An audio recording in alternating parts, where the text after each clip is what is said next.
जय श्री लक्ष्मी नारायण जी। नमस्कार दोस्तों, आप सभी का आपके अपने चैनल आसान राह में आपका हार्दिक स्वागत है। दोस्तों, फाल्गुन मास के कृष्ण पक्ष की एकादशी तिथि को विजया एकादशी कहते हैं। इस साल विजया एकादशी 9 मार्च को है। एकादशी व्रत भगवान विष्णु को समर्पित होता है। एकादशी के व्रत रखने से भगवान विष्णु का आशीर्वाद प्राप्त होता है, साथ ही सभी मनोकामनाएं भी पूर्ण होती हैं। धार्मिक मान्यताओं के अनुसार एकादशी व्रत रखने से व्यक्ति के पाप नष्ट हो जाते हैं और मोक्ष की प्राप्ति होती है। तो दोस्तों, अब जानते हैं विजया एकादशी का शुभ मुहूर्त। इससे पहले आपसे एक छोटी सी रिक्वेस्ट है, अगर अभी तक आपने मेरे चैनल आसान राह को सब्सक्राइब नहीं किया है तो प्लीज़ सब्सक्राइब कीजिए, साथ ही बेल को भी प्रेस कीजिए ताकि आपको मेरी हर आने वाली नई वीडियो की नोटिफिकेशन मिल सके। तो दोस्तों, विजया एकादशी का शुभ मुहूर्त इस प्रकार है। दोस्तों, विजया एकादशी तिथि प्रारंभ हो रही है 8 मार्च 2021 दिन सोमवार दोपहर 3:44 से। एकादशी तिथि समाप्त हो रही है 9 मार्च 2021 दिन मंगलवार दोपहर 3:02 पर। अब जानते हैं विजया एकादशी पारण मुहूर्त 10 मार्च को 6:37 से 8:59 तक। विजया एकादशी का महत्व। शास्त्रों में विजया एकादशी को श्रेष्ठतम व्रत माना गया है। पद्म पुराण के अनुसार भगवान शिव ने नारद जी को उपदेश देते हुए कहा था कि एकादशी महान पुण्य देने वाली होती है। कहा जाता है कि जो व्यक्ति विजया एकादशी का व्रत रखता है उसे पितृदोष और कुयोनि से मुक्ति मिलती है, हर कार्य में सफलता हासिल होती है। तो दोस्तों, अब जानते हैं विजया एकादशी व्रत पूजा विधि। विजया एकादशी पर इस तरह से करें पूजा।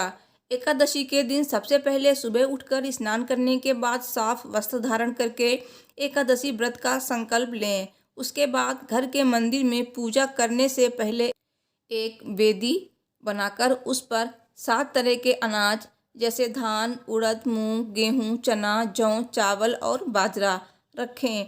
वेदी के ऊपर एक कलश की स्थापना करें और उसमें आम या अशोक के 5 पत्ते लगाएं। अब वेदी पर भगवान विष्णु की मूर्ति या तस्वीर रखें। इसके बाद भगवान विष्णु को पीले फूल, ऋतुफल और तुलसी दल समर्पित करें। उपवास के साथ विजया एकादशी व्रत कथा पढ़ें या फिर सुनें। फिर धूप दीप से विष्णु जी की आरती करें। शाम के समय भगवान विष्णु की आरती उतारने के बाद फलाहार ग्रहण करें। रात्रि के समय सोएं नहीं बल्कि भजन कीर्तन करते हुए जागरण करें। अगले दिन सुबह किसी ब्राह्मण को भोजन कराएं और यथाशक्ति दान दक्षिणा देकर विदा करें। इसके बाद खुद भी भोजन कर व्रत का पारण करें। दोस्तों, एकादशी पर भूल कर भी ना करें ये काम। एकादशी के दिन भूल कर भी जुआ नहीं खेलना चाहिए। धार्मिक मान्यताओं के अनुसार ऐसा करने से व्यक्ति के वंश का नाश होता है। एकादशी व्रत में रात को सोना नहीं चाहिए। व्रती को पूरी रात भगवान विष्णु की भक्ति, मंत्र जप और जागरण करना चाहिए। एकादशी व्रत के दिन भूल कर भी चोरी नहीं करनी चाहिए। कहा जाता है कि इस दिन चोरी करने से 7 पीढ़ियों को उसका पाप लगता है।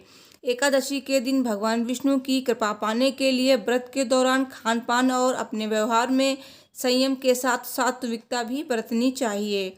इस दिन व्रती को भगवान विष्णु की कृपा पाने के लिए किसी भी व्यक्ति से बात करने के लिए कठोर शब्दों का प्रयोग नहीं करना चाहिए। इस दिन क्रोध नहीं करना चाहिए और न ही झूठ बोलना चाहिए। एकादशी के दिन सुबह जल्दी उठना चाहिए और शाम के समय सोना भी नहीं चाहिए। तो दोस्तों, ये तो वो कार्य हैं जो हमें एकादशी के दिन भूल कर भी नहीं करने चाहिए। अब हम आपको आगे बताएंगे कि विजया एकादशी के दिन हमें कौन से काम करने चाहिए जिससे भगवान विष्णु की कृपा हम पे बरसे। तो दोस्तों, इससे पहले जान लेते हैं कि विजया एकादशी की व्रत कथा। व्रत कथा को सुनने से हमें हर काम में विजय प्राप्त होती है और भगवान विष्णु की, भगवान राम की कृपा हम पर सदा बरसती रहती है। तो चलिए जानते हैं विजया एकादशी की व्रत कथा। बहुत समय पहले की बात है। द्वापर युग में धर्मराज युधिष्ठिर को फाल्गुन एकादशी के महत्व के बारे में जानने की जिज्ञासा हुई। उन्होंने अपनी शंका भगवान श्री कृष्ण के सामने प्रकट की। भगवान श्री कृष्ण ने फाल्गुन एकादशी के महत्व व कथा के बारे में बताते हुए कहा, हे कुंते, सबसे पहले नारद मुनि ने ब्रह्मा जी से फाल्गुन कृष्ण एकादशी व्रत की कथा व महत्व के बारे में जानना चाहा था। उनके बाद इसके बारे में जानने वाले तुम ही हो। तो बात त्रेता युग की है, जब भगवान श्री राम ने माता सीता के हरण के पश्चात रावण से युद्ध करने के लिए सुग्रीव की सेना को साथ लेकर लंका की ओर प्रस्थान किया। तो लंका से पहले विशाल समुद्र ने उनका रास्ता रोका। समुद्र में बहुत ही खतरनाक समुद्री जीव थे जो वानर सेना को हानि पहुंचा सकते थे। चूंकि श्री राम मानव रूप में थे, इसलिए वो इस गुत्थी को उसी रूप से सुलझाना चाहते थे। उन्होंने लक्ष्मण जी से समुद्र पार करने का उपाय जानना चाहा।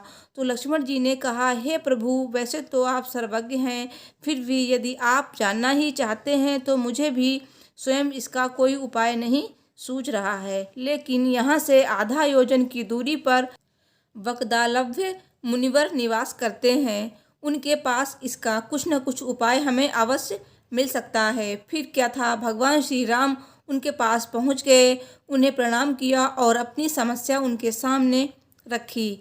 तब मुनि ने उन्हें बताया कि फाल्गुन मास के कृष्ण पक्ष की एकादशी को यदि आप समस्त सेना सहित उपवास रखें तो आप समुद्र पार करने में तो कामयाब होंगे ही, साथ ही इस उपवास के प्रताप से आप लंका पर भी विजय प्राप्त करेंगे।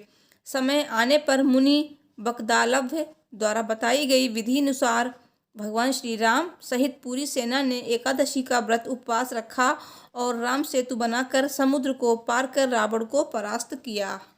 दोस्तों, विजया एकादशी व्रत के कुछ नियम हैं जिनका हमें पालन अवश्य करना चाहिए। तो जानते हैं उन नियमों को। दोस्तों, एकादशी के दिन चावल का सेवन नहीं करना चाहिए। इसका सेवन करने से मनुष्य रेंगने वाले जीव की योनि में जन्म लेता है। तो भूल कर भी आप चावल का सेवन ना करें। खान पान और व्यवहार में संयम रखें। ब्रह्मचर्य का पालन करना चाहिए और लड़ाई झगड़े से बचना चाहिए।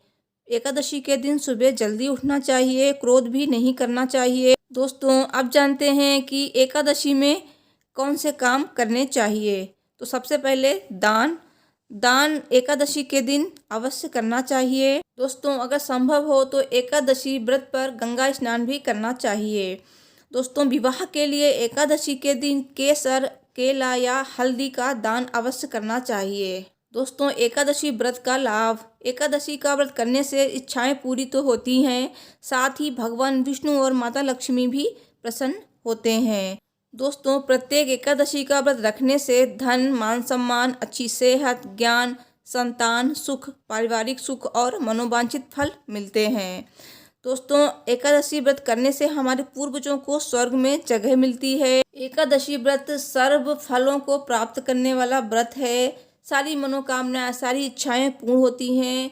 तो दोस्तों, मुझे उम्मीद है कि मेरी ये वीडियो आपको पसंद आई होगी। तो प्लीज़ वीडियो को लाइक कीजिए, शेयर कीजिए और कमेंट में जय श्री लक्ष्मी नारायण जी जरूर लिखिए। मुझसे जुड़े रहने के लिए मेरे चैनल को सब्सक्राइब कीजिए। Thanks for watching. हर हर महादेव। जय श्री लक्ष्मी नारायण जी।